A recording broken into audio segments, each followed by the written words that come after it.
اب وہ litmus test والی آیت آ گئی، تقویٰ کا ٹیسٹ کیا ہے؟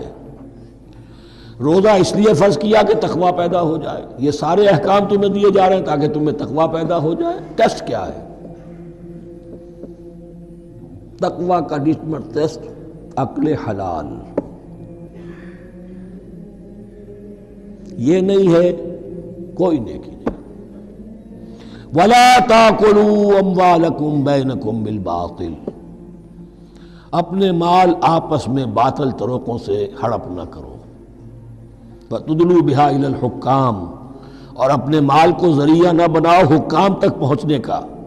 لِتَأْكُلُوا فَرِيقًا مِنْ أَمْوَالِ النَّاسِ بِالْإِثْمِ، تاکہ تم لوگوں کے مال کو ہڑپ کر سکو گناہ کے ساتھ، وَأَنْتُمْ تَعْلَمُونَ، اور تم اس کو جانتے بوجھتے کر رہے ہو۔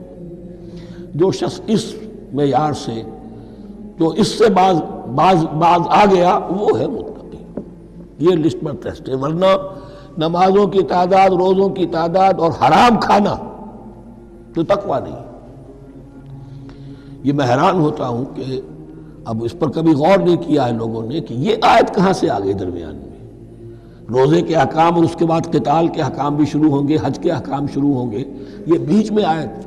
واقعہ یہ ہے کہ جیسے روزے کی حکمت کا نقطہ عروج کیا ہے، وَإِذَا سَأَلَكَ عِبَادِي عَنِّي فَإِنِّي قَرِيبٌ، روح انسانی میں ایک طلب پیدا ہو جائے تقرب اللہ کی۔ اسی طرح احکام صوم میں جو کلائمیکس ہے وہ یہ ہے، وَلَا تَأْكُلُوا أَمْوَالَكُمْ بَيْنَكُمْ بِالْبَاطِلِ وَتُدْلُوا بِهَا إِلَى الْحُكَّامِ لِتَأْكُلُوا فَرِيقًا مِنْ أَمْوَالِ النَّاسِ بِالْإِثْمِ وَأَنْتُمْ تَعْلَمُونَ۔